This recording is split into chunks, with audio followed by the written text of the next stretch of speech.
Good morning, everybody. Good morning. Thank you for getting up so early. I know it's horrible, right? It's horrible, and some of you were here even long before we got here. So thank you, Lynn, for hosting this event and for your wonderful introduction. Can everyone hear me okay?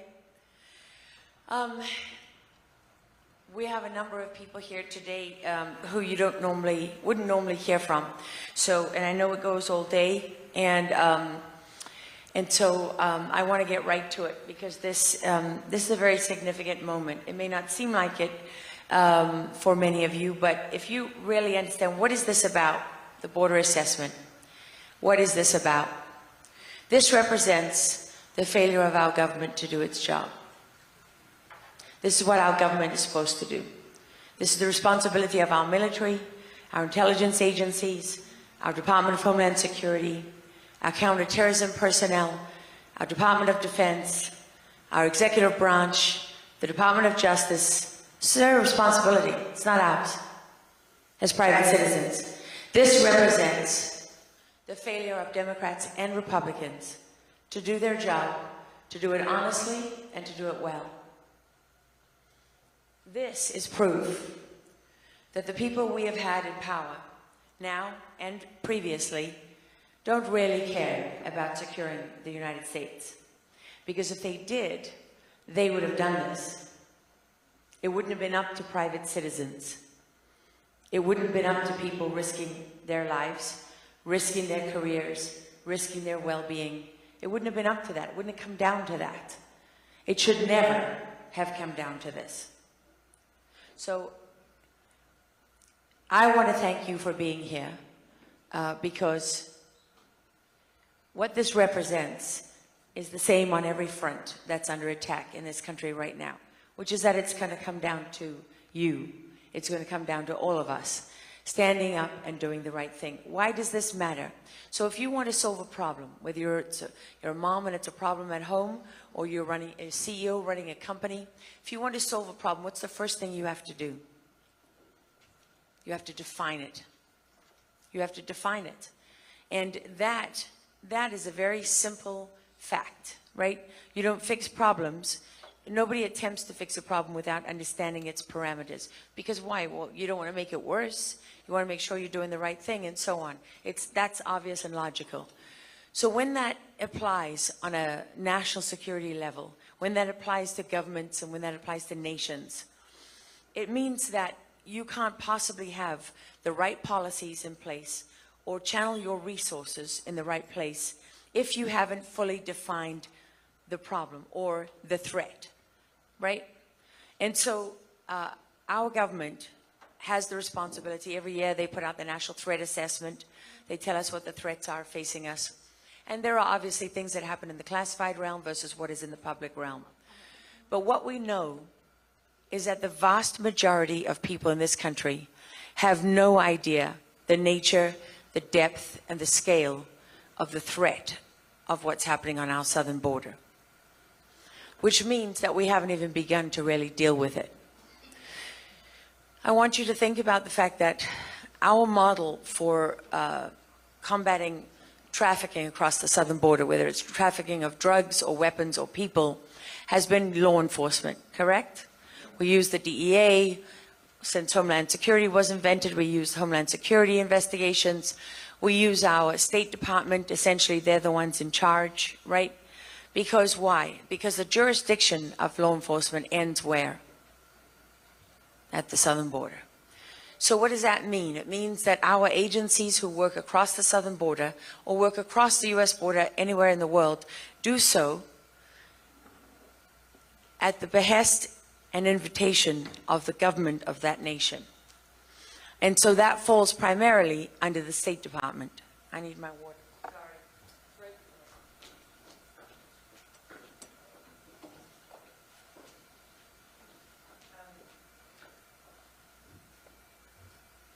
So what does that mean? Well, it means when the government of Mexico says, we're going to strip all your law enforcement agents of protection, diplomatic, of immunity from prosecution in our court system. It means that it's up to the State Department and the government of the United States, the president, to pressure them not to do that. We didn't do that. Our government didn't do that. As Trump was heading into the 2020 elections, Mexico announced that that's what they were doing. They also created a fusion cell, and that fusion cell required every Mexican law enforcement personnel to go through that cell. Well, guess what happens when your government is really a narco-terrorist state and is completely infiltrated from the bottom up and from the top down? That means that any Mexican law enforcement officer who steps forward is putting their, I mean, they might as well slit their own throats. So what you effectively do is shut down cooperation. You shut down intelligence sharing. You shut down joint operations. Then the Mexican government gets to pick and choose just the operations that suit it. Which cartel is it more in favor with? Who's it playing against the other? What does it actually want to do? What is its interest? So what you realize is that all these years that we've been fighting the drug wars and so on, we really have done so with our hands tied, one hand tied behind our backs, right? Because we only get to do what Mexico allows us to do. That makes diplomatic pressure, that makes executive pressure of paramount significance, because it trickles down to affect every single person. I want you to know that across the DEA, the agency, Homeland Security, officers have been resigning left and right because they can't do their jobs. What does that mean? It means they can't secure the borders of the United States. None of this happens in a vacuum, as we know. It always happens when it's tied to other things. We know that when Obama was in office and the opioid crisis was on the front pages of every newspaper, we know that we had great concern about overdoses. At that time, 2015, I believe, the overdose deaths were 61,000. You know what they were last year? 107,000 approximately, over 107,000. It's almost double, but we don't hear about it. That should concern you, because the overdose deaths in 2015 were just warming up. And last year, the 107, that's just warming up. You'll hear more about that. But what it tells you is that at the very same moment as you have the worst illegal drug crisis in the history of this nation, you also have an administration that is pushing to reduce the minimum mandatory sentencing for narcotics and has poured hundreds of millions of dollars into the think tanks and the NGOs and the movement to legalize all narcotics. So I'm not making a judgment on any of those things. I'm just pointing out that these things are happening at the same time. Do you know how many millions of taxpayer dollars are spent on Narcan? Do you know what Narcan is? Okay, Narcan is a drug that reverses the overdose effects of opioids. So opioids suppress your receptor that is your trigger to breathe. They suppress it and people die, right? Because they think they can't breathe, they just don't breathe. So Narcan reverses that and reinstates that impulse. So why is that important? Well, why are our teachers and school nurses and policemen and firemen, why are they being instructed to in how to administer Narcan? Why are there public service announcements paid for by taxpayer dollars? Is that the solution? Is that what we want? I mean, if I had a child who had overdosed, do I want them to have Narcan? Of course. But do I want every school nurse to be dispensing Narcan? Because the solution to the drug crisis is to legalize the drugs and give our kids more? And why are we not even having a conversation about it? What does it matter what my personal opinion is? Why are we not having a conversation as a nation? Because 61,000 overdose deaths cost this country $525 billion that year. So when you're an addict, what do you not do? You don't raise a stable family. You don't pay taxes. You don't join the army. You don't hold down a job. You don't write letters to Congress. You wonder why Gavin Newsom wants all the homeless of America? Because how many of the homeless are addicts? Most of them. And the damage being done to them physiologically is never repaired. It's not like the old days when you harvest marijuana. So we'll talk more about the drug stuff. We'll go into that. But that's just one aspect of what is pouring across the southern border. And that is a narcotic that originated in China when they took the analogs from a drug that we were using in surgery that was now being manufactured in China, and they applied that and turned it into a street drug in 2011. Before 2011, fentanyl wasn't on the streets of America the way it is now, mixed into every single narcotic there is.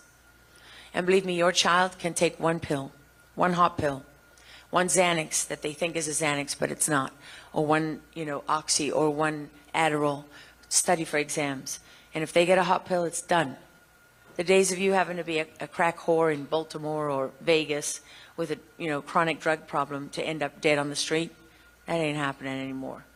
The leading cause of death for 18 to 45-year-olds in this country isn't COVID. It's fentanyl. And yet we have a government that doesn't even want you to know about the people who own the fentanyl trade, who are profiting from it, and who have free access across the southern border. Don't want you to know about it. And that's the least alarming part of the southern border and what's really happening down there. So I say this to you, we have actually a really great schedule today, because for those of you who can spare the time, we have time with 4 people who know a lot about the different aspects of what is going on here. And we have time to hear from them and time for questions. It wasn't so long ago that drugs were the most valuable commodity the cartels had. Now that's no longer the case, because human beings are just as valuable. When I interviewed 2 girls who were being trafficked, I asked their pimp quietly afterwards, what if someone who sees this interview wants to buy these girls, save them from their misery? And he laughed at me. He said, how much are you going to pay? 20,000, 30,000, 50,000. He said, I can make that in a month. And they're just the gift that keeps on giving. I've had this one since she was 12. She's 17 now. I've had this one since she was 13. She's 22. I just want you to imagine, 13 years old, 9 years of being raped every day. 9 years of being raped every day. When you're sick, no days off. When it's a holiday, no days off. No freedom. That's their lives. That's actually their lives. And that is just scratching the surface. So, without, I don't want to go on too long, but I do want you to understand something. The southern border, what is happening is not random or arbitrary. It's part of a much broader plan, and it's very obvious. I spoke to someone who had the rare ability to be inside some of these high-level meetings at the United Nations with U.S. representatives there, who discussed the plan to infiltrate 100 million people into this country. At that time, which was a few years ago, they had already brought 40 million.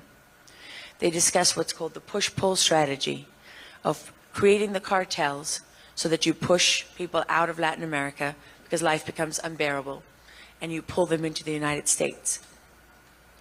For 2 reasons. One, so that you can dilute the pool of patriots. In other words, when you're bringing people into this country, what are they learning now in school, these kids?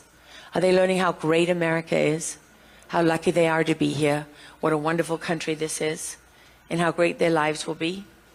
Is that what's happening? No, it's not what's happening.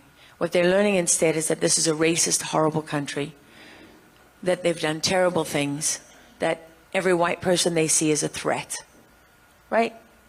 This is what they're learning. So what you're doing is diluting the concept of what it means to be American. In fact, you're diluting the very concept of patriotism and sovereignty. And that is by design. So that on the one hand, you have people who come in here who never truly understand and value and appreciate this nation for everything that it is and that it has done and what it represents to the world. And then at the right moment, once you reach your 100 million capacity, you go to them and you say, look, your family's still suffering back in Guatemala or wherever it is. You should have the freedom to move. You should be able to bring them here. You should be able to do all these things. And you know what would help you do that? A regional government of Canada, Mexico, and the United States. That's what would help you do that. So now you can do that. Well, this is how you end sovereignty. This is how you usher in a one world type of globalist order without telling people honestly that that's your plan. And if you look throughout history, you see that the people who want to take over and annihilate your country and who don't believe that there should be countries of any kind or nationalities of any kind, they don't come forward and tell you that.